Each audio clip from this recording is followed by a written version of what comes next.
Well, hello there.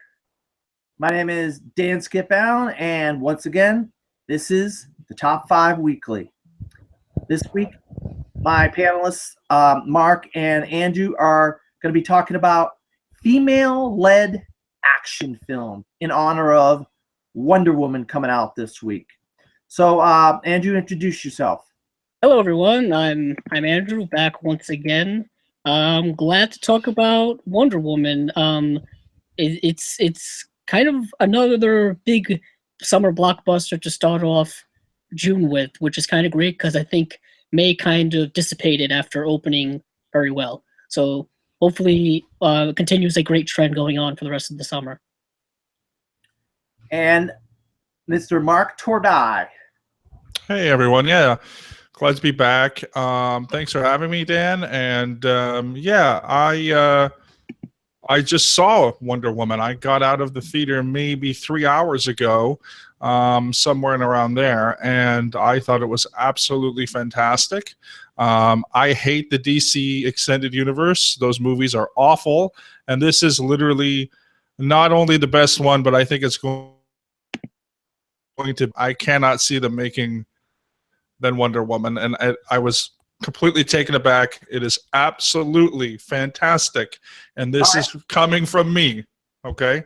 All right. Well, later on in the show, Mark, we will get into our thoughts on. Of course. But right now, like we always do, we start off with number 5 in female-led action films. And Andrew, you're going to get us started this week. What is your number 5? Okay, number 5, I'm going to go with something a little different, perhaps something many of you have never heard of, but it is a great female-led action film, in my opinion, and that is A Lady Snowblood. It is a Japanese film from 1973. It's based on a Japanese manga, so you could essentially call it a comic book movie if you want to, but this is a great film. Many of you are probably most familiar with the film that inspired it, and that is Quentin Tarantino's Kill Bill and Kill Bill Volume 2. I know he loves these old kind of gory Japanese films and things of that nature, but this is a great film. I highly recommend people checking it out. Essentially, what it is about is that a woman is basically born and bred to be an assassin, to get revenge on these group of criminals that have wronged her family, that have brutalized her family, and it is an awesome film. It really is. There is a sequel to the film called Lady Snowblood 2. It's not very good. It is kind of the complete opposite of what this film is, so I would say avoid that one. Just watch this one. If you like kind of the action that was in Kill Bill Volume 1, the blood splattering, the spraying of the blood, the decapitation, stuff like that, all of that is in this film. That is where Quentin Tarantino got all of that from. So I definitely recommend this film. Yeah, I'm glad you brought that up because I had never heard of that film. So now I'm going to have to look that up, Andrew. I appreciate you doing that. All right, Mark, what is your number 5? My number 5 is a Steven Soderbergh film that I think goes a little bit unloved. It is filmed very fantastically, and it stars an MMA fighter, and that would be Haywire. It also stars an ensemble cast in that, including Michael Fassbender and a whole bunch of other people, including Channing Tatum's in it.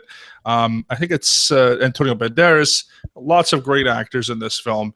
And basically, it is about an assassin who is sort of running away from the people who hired her to do a job.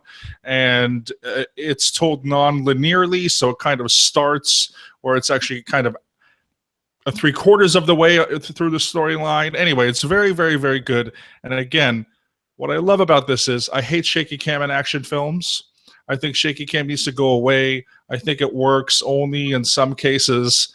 And in this one, Soderbergh films mostly medium and long shots, particularly in a scene that involves an elevator in a hallway, which is really one of the most best filmed action sequences I think we've seen at least since 2000. I mean, you can make debates for the classic cinemas and Kurosawa's and so forth, but I think modern cinema, 2000 and after. It is literally one of the best filmed sequences. So the acting is not always the best in the movie, so it's not like an acting performance film. And I forget the name of the actress who's in it, but she's an MMA fighter, so she's great, the rest of the cast.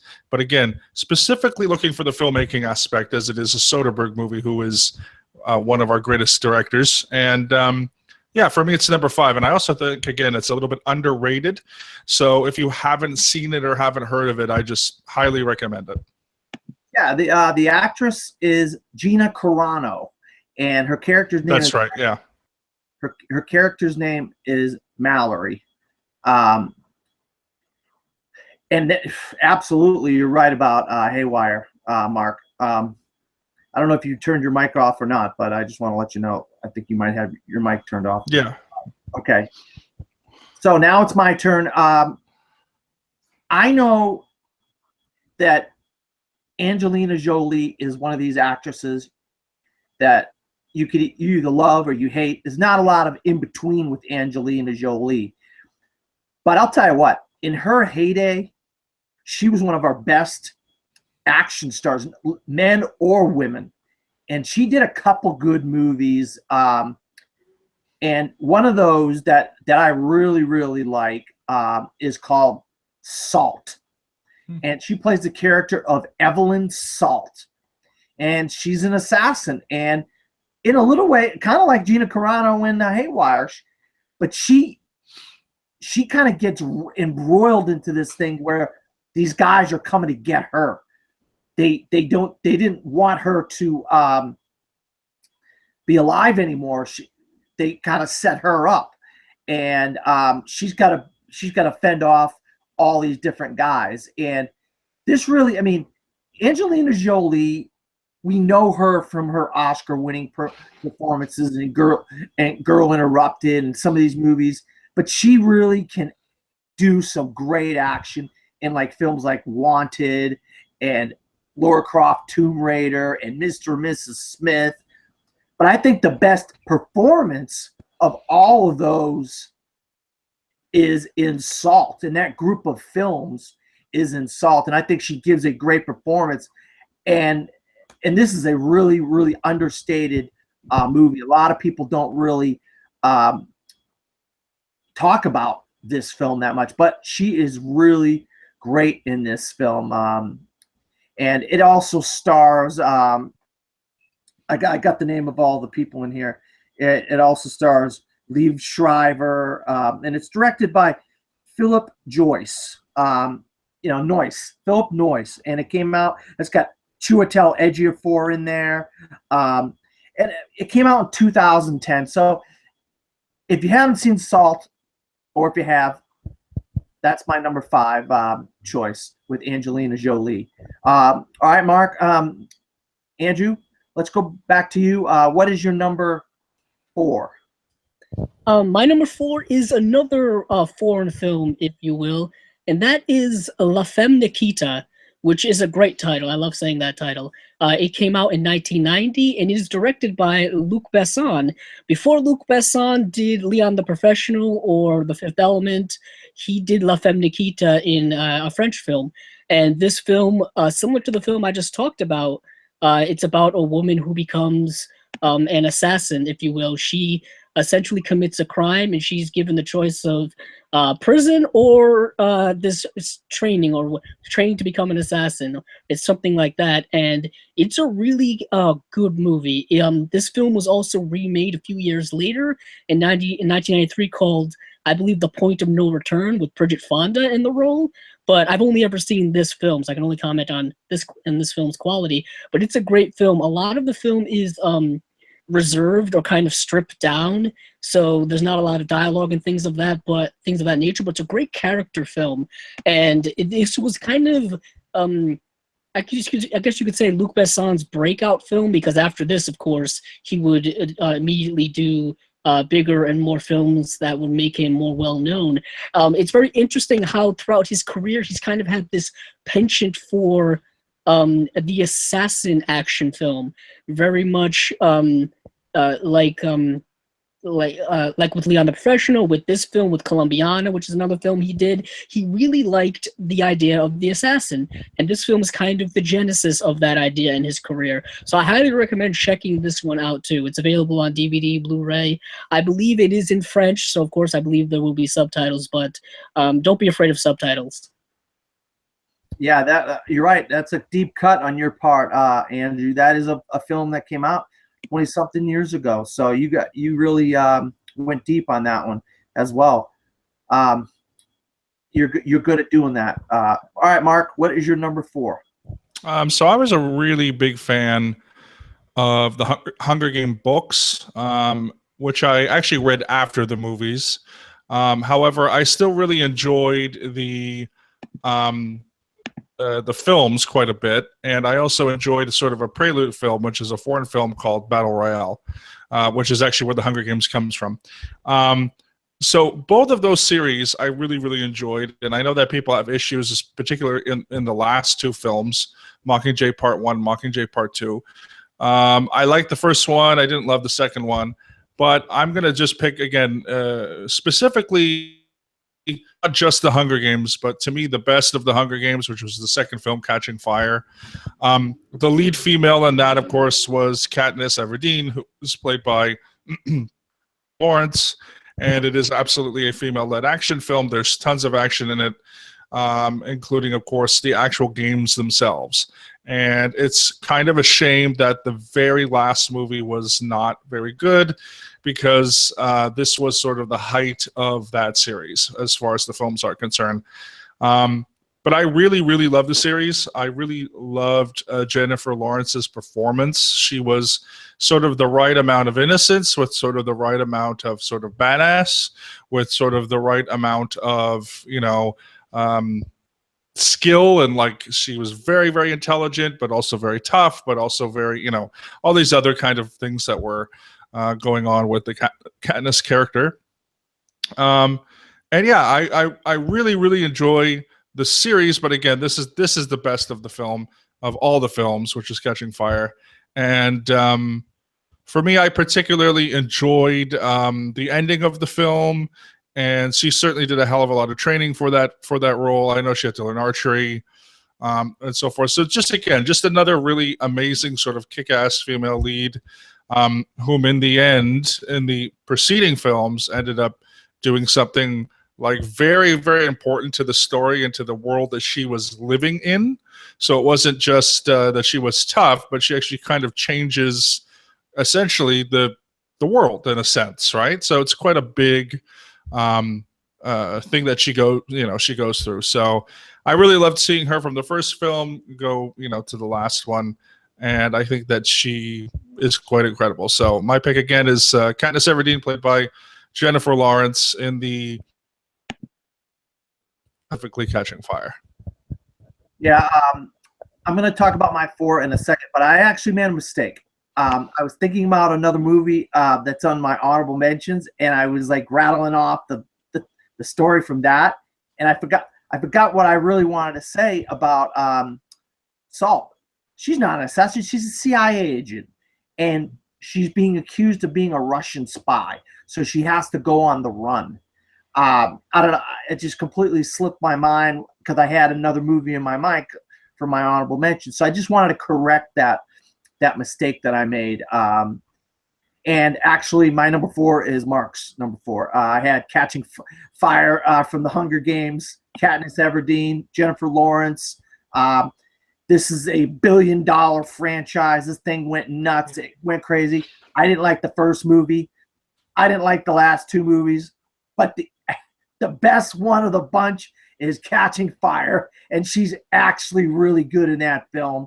And so I'm right there with Mark. I mean, she made her bones with Winter's Bone, but then she became a megastar with the X-Men movies and the Hunger Games movies. But Catching Fire is the real winner of all of these, because she is fantastic in that film. Gary Ross directed it. So that's my number 4 pick, after I had to correct myself from my previous pick. So I apologize for anybody that might be watching eventually. or whatever. So now this gets us to the point where we're going to talk about everybody on the panel has seen Wonder Woman, I take it? Yep. All right, so starting back with Andrew, give us just, quick thoughts on Wonder Woman. Wonder Woman to me is a really good / great film. I was impeccably impressed by the film, considering what Mark had mentioned earlier is that the DCEU films so far have been problematic for most people. Not particularly for me, but for the majority of people have not liked them at all. And to really hit with this film, considering all of the expectations with it, I think is extremely important. This film is impeccably well directed by Patty Jenkins, who directed the film Monster, starring Charlize Theron, over a decade ago, 2003, I believe. It's been that long, or around that time. It's been a while since she has directed anything, and she directs the heck out of this movie. The action sequences are extremely well done. There is one in particular which they feature a little bit in a trailer, but it's really just a snippet of how awesome it is. And Gal Gadot, for anyone who had the trepidation when she was casted or her performance in Batman v Superman, I would say a lot of those worries are put to rest. I think she was above and beyond a lot of people's expectations, and she was very good in the movie. She was able to manage a lot of emotion and a lot of balancing of tone, everything from naivete to drama to romance to comedy. All of that are in this film. All of that are in her character, and she is also a badass. I mean, they didn't hold back at making Wonder Woman this heroic badass character that people have known her to be for years. So yeah, I really love this movie, and I'm glad that it's getting such critical praise because I am a DC Comics fan at heart. So to hear people basically, crapping on things that I love was very disheartening for me personally, but I understand a lot of the issues that people have. All right, Mark? Yeah, I loved Wonder Woman. Again, went into it briefly. I can go over a little more now. I'm mostly a Marvel fanboy, and I do say that I'm a fanboy. I haven't seen actually all of the Marvel movies. For whatever reason, I haven't seen Thor, Thor 2, or The Incredible Hulk.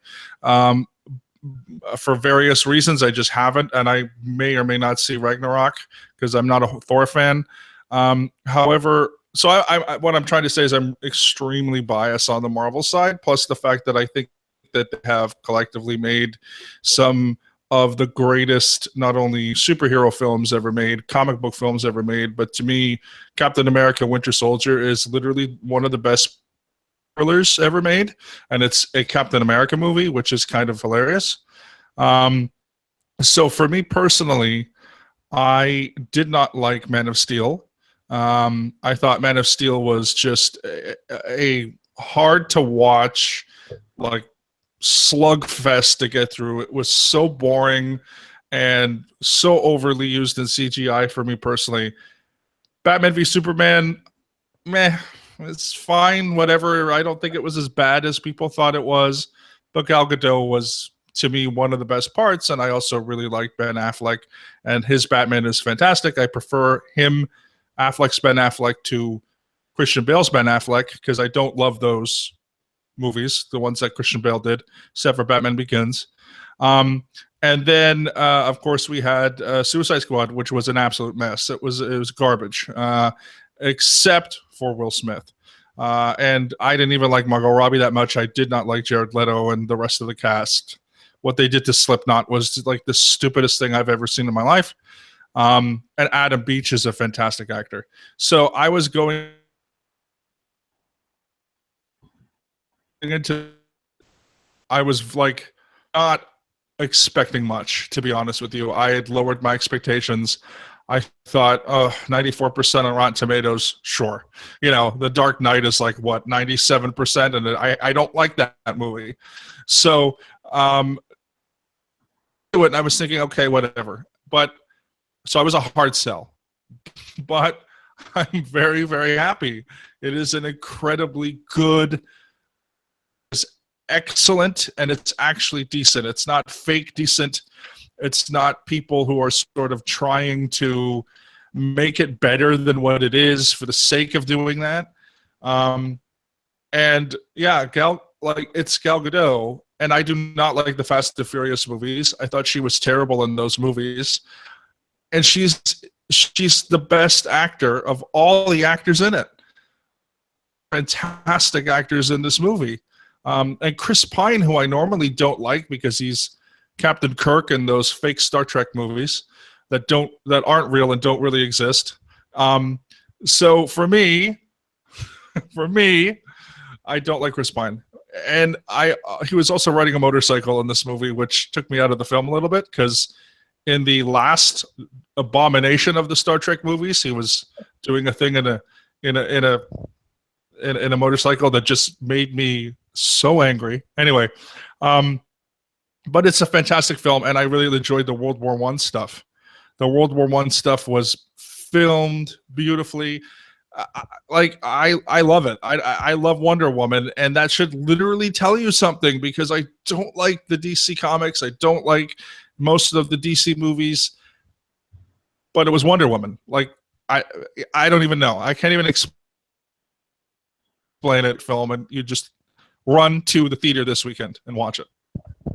Yeah, I had to hold off on my review of Wonder Woman for quite a while, because I saw the movie a week and a half before everybody else saw it. So I couldn't really celebrate with everybody, except my close friends want to say, hey, guys, you're going to love Wonder Woman. And that's all I really could say, because I didn't want to spoil anything. But I'll tell you what, I agree with both of you guys. You both said quite a bit about the movie is fantastic. The World War I stuff is some of my favorite parts of the movie. After coming off of watching All Quiet on the Western Front with Mark a while ago, and if you haven't been watching the 52 must-see movies and why they matter, Mark and I talk about All Quiet on the Western Front. They really capture trench warfare. They capture World War I perfectly. And there's two main action scenes that were just amazing involving World War I. But one of the things that I like about this movie, we have kind of like a fish out of water story with two different ways. We have Chris Pine being a fish out of water on Theme Seer. He's like, where the heck did I land? What the heck is going on here? All these women on horses and armor and all this stuff. Then we get Gal Gadot, who has to go into Chris Pine's world, and she doesn't know what's going on, and she wants to carry her sword around, and she wants to dress certain ways, and they're like, no, you can't dress that way, and this and that and the other. So it's kind of, we have a reverse fish out of water story, which normally you don't.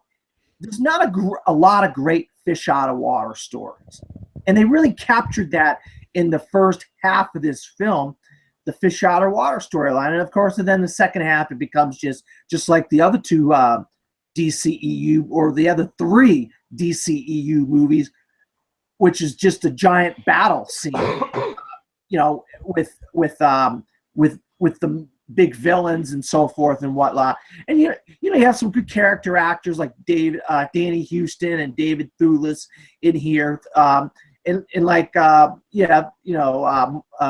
Robin Wright and some of these type of people in there. But my takeaway is the film was called Wonder Woman, and the character of Diana Prince / Wonder Woman is portrayed by Gal Gadot. And if she can't act, and if she just is awful as this character, the whole movie falls flat on its face. But what I could say is that doesn't happen. She is fantastic with the role of Diana Prince / Wonder Woman, and we saw little glimpses of that in Batman vs Superman: Dawn of Justice, and now we get a whole film of it. And I'm just happy to be sitting here saying what a great film is, and I'm able to talk about it a week and a half after I originally saw it. So that's across the board. Everybody loved Wonder Woman. That's a great. That's great for this franchise of the DCEU. And hopefully they'll go forward from here and keep making good movies. So let's get back to the top 5. And Andrew, what is your number 3? My number 3 is a film we've talked about several times on this show and many different episodes and whatnot, so I'm not going to talk about it too much.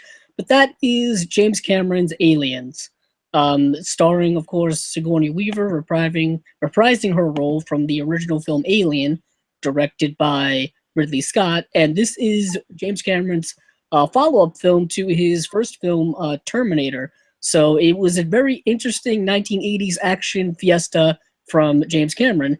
But this film is really one of the best sci-fi action films ever made.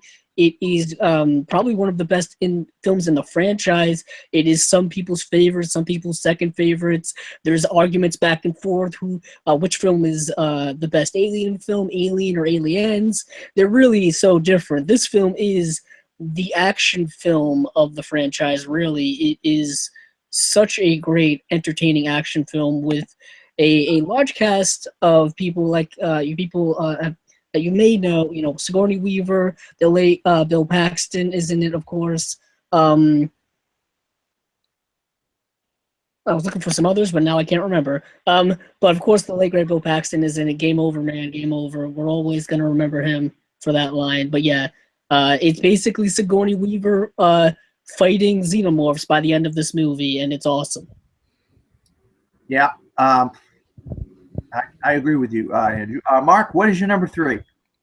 Mine is another James Cameron film that came out not that long after Aliens. It was his next, well, not his next film, but his next film after, which was Terminator 2 Judgment Day. Linda Hamilton is the lead of the film, I guess you could say. Well, maybe Arnold is. So maybe I'm cheating a little, but she is considered a lead. She is the lead female of the movie. And if you are a fan of the first Terminator, as I am, you will know that Sarah Connor, who is played by Linda Hamilton, is sort of a damsel in distress. And you'll also remember that in Terminator 2 Judgment Day, she is another badass. She had a few years, and is someone who turns again from a damsel in distress into a tough character and a strong mother, and she goes toe to toe not only with the Terminator a little bit, but she goes mostly toe to toe with the T-1000. And again, Linda Hamilton, she is in the shadow of Sigourney Weaver, that's for sure, but I think that she holds up because of that transformation. And to me, that's one of the most memorable, strong female action leads in film history. Again, Linda Hamilton as Sarah Connor in Terminator 2 Judgment Day. And she is also one of the greatest parts of that film, in a film that is, chocked full of minute-by-minute, second-by-second action and just brilliance. It is, it's incredible. Yeah, Mark, you did it again. You stole mine again. No, I had exactly that. Terminator 2 Judgment Day is my number 3. I know people say, "Oh, Arnold Schwarzenegger, he's the main star of the movie." No, Sarah Connor, she has to protect her son. She has to protect her son in this movie. You got a new T2 played by what's his face here, Jason Robert Patrick. Robert Patrick. It's James Cameron. You got Furlong, Edward Furlong in here. Linda Hamilton is the main character of this franchise, even though Schwarzenegger plays the villain a lot of times, the Terminator character. And then after this, you just don't see Linda Hamilton anymore in much of anything. So this is kind of the franchise of her career, basically. I think was she in a TV show? Beauty and the Beast. Yeah, that's what I thought. I thought she was with Ron Perlman. That's right, Beauty and the Beast TV show. So this is it for her. This is her big kind of tentpole franchise, and she is great as this character of Sarah Connor. I mean, there's not a lot of actresses back then that could pull this off. There wasn't a lot of actresses doing this. Yeah, we have Sigourney Weaver. We know that. But other than that, who did we have? So this is what's great about this character of Linda Hamilton in Terminator 2 Judgment Day. you have to stand up to the Arnold Schwarzenegger's ego. You have these great special effects that James Cameron came up with the new Terminator with Robert Patrick. But she has to give a great performance and do all these action scenes and so forth. She does a great job. So, yeah, that's why I had Terminator 2. T2 Judgment Day is my number 3. Andrew, what is your number 2? We're going to keep the train rolling because my number 2 is Terminator 2 Judgment Day. Let's just recap about what everybody just said. Mark says he loves it. Dan says he loves it. Linda Hamilton's badass. That's basically all you need to know. Also, yeah, James Cameron in the 80s and 90s was just a fantastic director. He was doing stuff within the action genre that hadn't been done before, and T2 is one of those films that I think changed the way action films were made. In just what he was able to pull off with practical and CGI effects and meshing them together at a time where you didn't really do that a lot, or at least do it as successfully as he did. Also, this being a great sequel to a really good original film, an original film that is in many ways a lot different than the second one, similar to what he did in Alien and Aliens. Well, he didn't do Alien, but he made the second one completely different than the first. It's pretty much what he did here. The first Terminator film, as many of you know, is more of a kind of weird 80s kind of dystopian horror film because of the Arnold Terminator being the antagonist. And it also being extremely low budget, so it's dark, it's dirty, it's gritty. The second film is an action film, and Arnold is now the hero. But the real hero is, of course, Sarah Connor, who's trying to prevent the end of the world. She's trying to prevent Judgment Day. And it's really just one of the best films of all time. One of the best action films of all time. I think it's extraordinary. And I find myself going back to it all the time, and it holds up. The effects hold up. The action sequences hold up. It's just a great film. I highly recommend people watching it. If you haven't seen it yet, get on that. Have just an awesome time watching it. And I'll tell you, I want to add a quick point to it too, is, a lot of people, when they always talk about trilogies and this and that and the other. Well, I think T2 is one of the top 5 second movies in movie history. That we talk about Empire Strikes Back and Godfather Part 2 and Aliens, but I think you got to put T2 Judgment Day in that conversation. It's just one of the best second movie sequels, if you will. So I just wanted to add that in there real quick. All right, Mark, what is your number 2? Number 2 is one of, although not my favorite, but certainly I'd say in my top 3 favorite Quentin Tarantino films, and that's, of course, Kill Bill Volume 1. And I chose Volume 1 over Volume 2 because there's a lot more action in Kill Bill Volume 1, including the whole sequence at the end where the bride comes to the club and is fighting the Crazy 88 and so forth. And, of course, a lot of the scenes with Daryl Hannah and the scenes with Vivica Fox. I love Kill Bill. Kill Bill is one of those films where I don't have it like on a top. I have a top 30 list, so it's not on there. But it's like one of the ones I would have if I had like a top 50. For me, it sort of passes all the other movies that I've ever seen, and it's very memorable for me. But it may not just be in my top, 30, let's say. But it's still an incredible film. It's still one that I love watching. I saw it on Netflix not long ago. I think either late last year or early this year. And it's one of those ones I enjoyed. I just enjoyed revisiting it. I've only seen maybe 4 times, Kill Bill Volume 1, and I think I've only seen 2 maybe once or twice. But it's enjoyable. The throwbacks to the samurai films, and I love samurai and martial arts films, particularly 1970s style. The sort of Western that it kind of is as well, a little bit noir, a little bit Western, very much a voiceover kind of narration based, and which is typical of Tarantino. But yeah, I mean, I think it's just an all-around great film, and Uma Thurman is fantastic.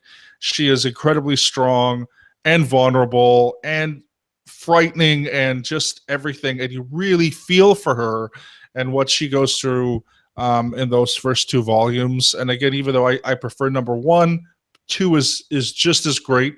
It's a different kind of movie, but it's just as great as 1. And as I said, probably I think my third favorite Tarantino film, 1 and 2 together.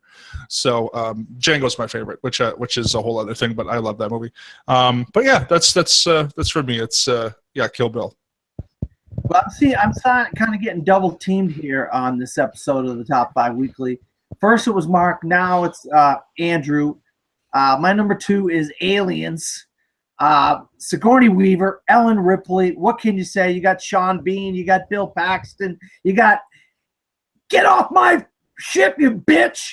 You know, one of the classic lines in movie history, where she's fighting with that crane kind of thing on the ship, and she's the only way she can fight her, and she's fighting the queen on there, and at that scene just had me with nightmares as a kid. Those 2 movies, Alien and Aliens, were some of the scariest movies I've ever seen. Not Alien Covenant, I might add. We won't get into that right now.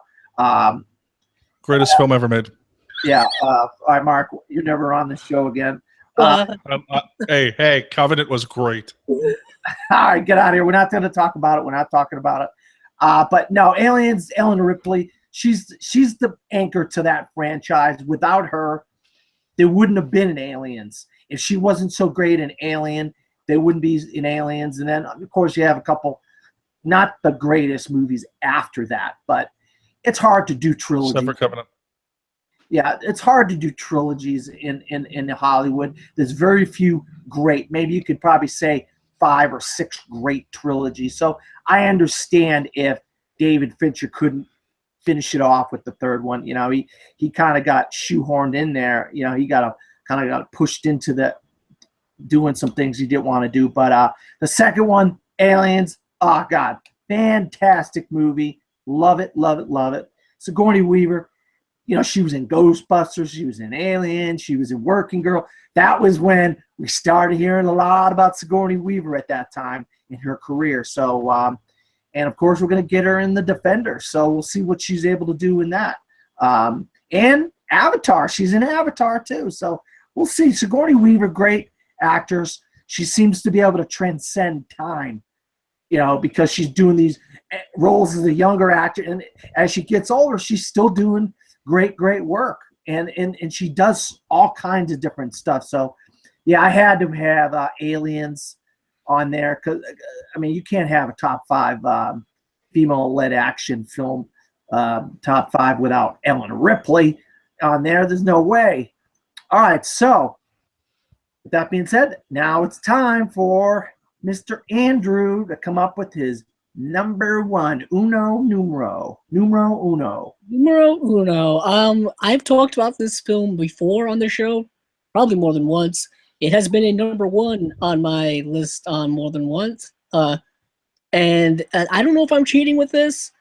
I don't really care. I mean, Dan can kick me off if he wants to, but Mad Max Fury Road, Furiosa, Charlize Theron. This action film is incredible. I went into the theaters and saw this 3 times. I watched it at home several times, and she is just incredibly badass in this movie. The title of the film is Mad Max, but you could have easily titled this movie Furiosa, a Mad Max story, and it would have been apropos. It would have made sense. And she is just incredible in this film. She is someone who is on a journey of kind of redemption, or at least redeeming herself as a character, as well as her gender to a certain extent. The film has a lot of female empowerment metaphors in it. I know a lot of people apparently have problems with that, but it made for a great film. So whatever they want to say, they can say it. But she is fantastic in this film. She has a great rapport with Mad Max, portrayed by Tom Hardy, where they kind of have this almost, I would say, agreement with one another. that you help me, I'll help you, we'll do this together, almost an equal standing, if you will. It's a fantastic film, directed by George Miller, directed the heck out of this movie. I have this theory in my head that Warner Brothers gave him a couple of $100 million and sent him off into the desert, and then he came back with this amazing movie. I think he did some type of just godlike things to make this movie as incredible as it is. I am just immensely impressed with it. I highly recommend it for everyone. It's one of the great road movies of all time. It's essentially a road film, an action film, a character piece. It's awesome, and I hope we get another film like this from George Miller. George Miller is very underappreciated, in my opinion, and he did this when he was in his 70s, which is all that more impressive, considering how much stamina and ability you need to really pull off a film, because there's a lot of work that goes into it. Yeah, when I had this topic, and as the week went along, I said to myself, I know what Andrew's number one is going to be. And I think I'd be willing to put money on it that if Steven were on this episode, his would have been the same as yours, Andrew. And I applaud you guys for that, because I know how much you guys love that film. And it is a great film. And I'm glad you guys have it as your number one. Yeah, I have a feeling Steven and I are on the same level when it comes to our feelings for this movie. So, Steven, I know you're out there, and I know this would be your number one. But now, let's hear what Mark's number one is. It's not Mad Max Fury Road, but that was an incredible film. Definitely practical stunts, which is very hard to do, as Andrew said. My number one is what I would consider to be the greatest sequel of all time, which is, we said it before, Aliens. Although I much prefer Alien, and I find Aliens has some characters that are really annoying, and they get to me, but then they get killed. So then we just stick with Ridley. Some of the Marines, for example, I can't stand. And I do love Bill Paxton as much as anyone else, but Hudson really, really annoys me in that movie, although he is supposed to. I really love Aliens. I mean, again, you go from Alien, which I would have picked if Alien was more of an action movie. It does have an action sequence, but it's not an action film. And so you have to go with Aliens because it is the action movie between the two. Sigourney Weaver was like absolutely just breathtakingly badass in that film. Again, this is where Uma Thurman got the inspiration for The Bride. This is where Sarah Connor gets inspiration from. She is like the sort of pinnacle of all these amazing, tough, women, because of course there was a gamble to put a woman in an action film as the lead, specifically in the progressing. Things were progressing. It's just it was still a challenge, and she rose to the occasion. And James Cameron was fantastic. Of course, that does have a lot to do with her performance as Ridley in the first one. And what I think is really interesting in this one is she, sort of, not to spoil it, I guess, but she wakes up from cryo sleep 57 years after the first, and she's dealing with challenges, as anybody would be if that happened to you. If you just woke up tomorrow morning and it was 57 years in the future, you would be having a tough time. And it, for her, and the end of that film, just her and Newt, and it is so amazing what goes on, and the things that she does, and her versus the alien queen is so, I hate to borrow a word from Hal Rudnick, but it's so iconic, and it is so just ingrained in movie history and sci-fi history. And so, yeah, for me personally, there's absolutely no other choice but to put Alien as the most seminal kind of female action superstar of all time, in my opinion. Yeah, obviously the three of us are really on the same page with our picks. We have a couple that differ for various personal reasons, but like Mark's number two, I have the bride, Beatrix Kiddo, as my number one. She's been my number one, I think, on a couple occasions. My Mother's Day special that Stephen and I did, I think I had Beatrix Kiddo as my number one. And I'll tell you what, you guys all, I think Andrew and I think all of us have talked enough to know, you guys know how much I love Kill Bill Volume 1 and Volume 2. And Mark's right, the more action-packed one, the one with a lot of the sword fighting and the shooting and the all the craziness is in number one.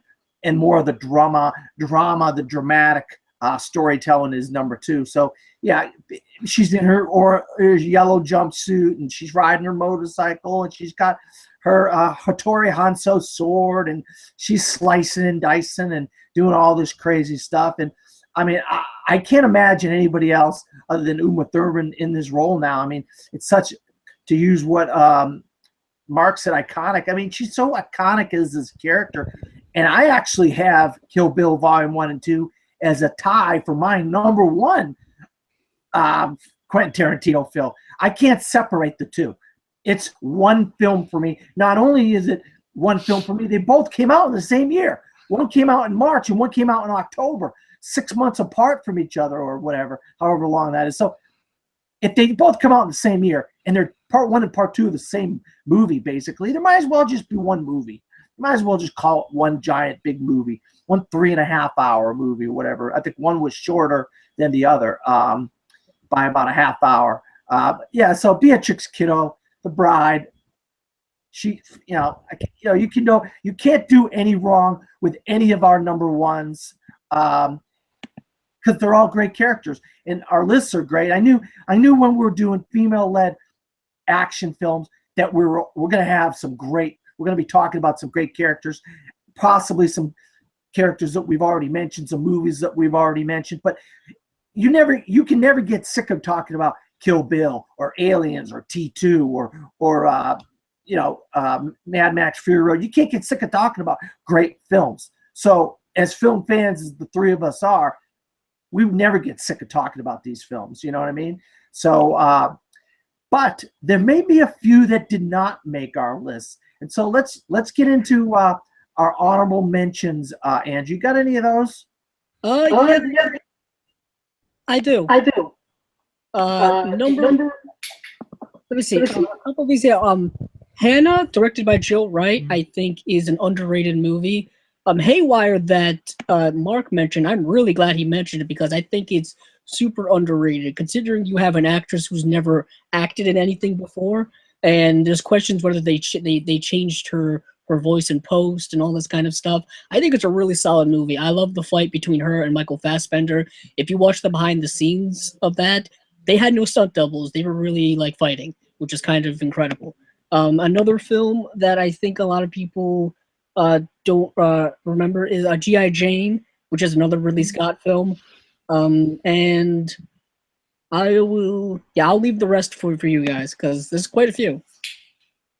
Yeah, more than I thought when I was going to make up my top five. I was like, oh my God, I can't believe there are so many of these. All right, Mark, you got any honorable mentions? Absolutely. I really love Luc Besson's Leon the Professional. I think that's a really, really great film. Very underrated.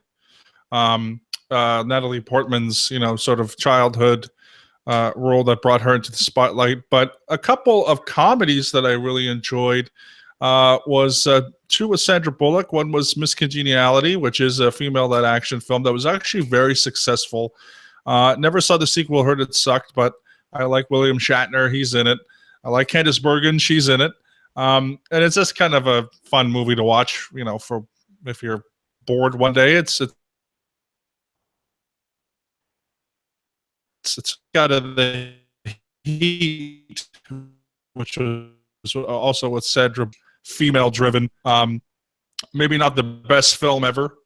Story-wise, I didn't really like the last act after the reveal. But I loved the first two-thirds of the Heat. I thought that was really funny. And, of course, Sandra Bullock and Melissa McCarthy were fantastic ripping off each other. So, yeah, other than that, yeah, those are the ones that I would have mentioned. Yeah, and of course Mad Max. Yeah, I mean, you guys basically, Mark with Haywire, and then Andrew with Hannah, starring Saoirse Ronan. That's the film I actually had in my mind when I was talking about Salt. I got them confused there. I had that on my honorable mentions. That's the premise for Hannah. Yeah, I knew it. She's an assassin. Why did I say Hannah when I was trying to talk about Salt? I had it right here in my notes, and I just got my films confused when I was looking at my notes. But oh man, Hannah, Saoirse Ronan came into her own in that film. She became a real, the real deal in Hannah. And then since then, she knew how to pick her roles, and she's done some really great work in Carol and not Carol. What am I talking about? One she was Brooklyn. in Brooklyn. That's right, Brooklyn. So, but of course, she's been around long enough. Her career's been around quite a while. She just, she's not in a lot of films, but because she's like going to college and stuff like that. So she's doing films when she's not going to school and whatever. But she's a great, great Irish actress, and Hannah really made me like open my eyes. Said, "Uh-oh, here we go. This girl is somebody to be reckoned with down the road." And I had another Angelina Jolie film, Lara Croft Tomb Raider. We're getting a sequel starring Alicia Vikander later next year. But I honestly, the first Lara Croft Tomb Raider, I thought was really good, and I thought her accent. I know people like, oh, she doesn't do a very good British accent. I don't think her accent's bad at all in the film. I mean, and she's really good in there. You got Daniel Craig's in there with her. Who else we got in here with her? John Voight plays her father, I think, in there, and that's her real life father.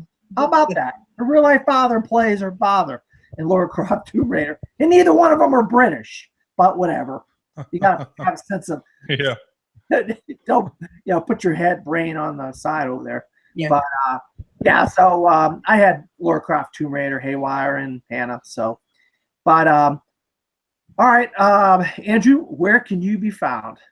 You can find me on Twitter at Capzilla06, as well as on YouTube. I'm at my YouTube channel, Capzilla Productions. And Mark? You can find me on Twitter and Instagram at Mark Tordai. My name, MarkTordai,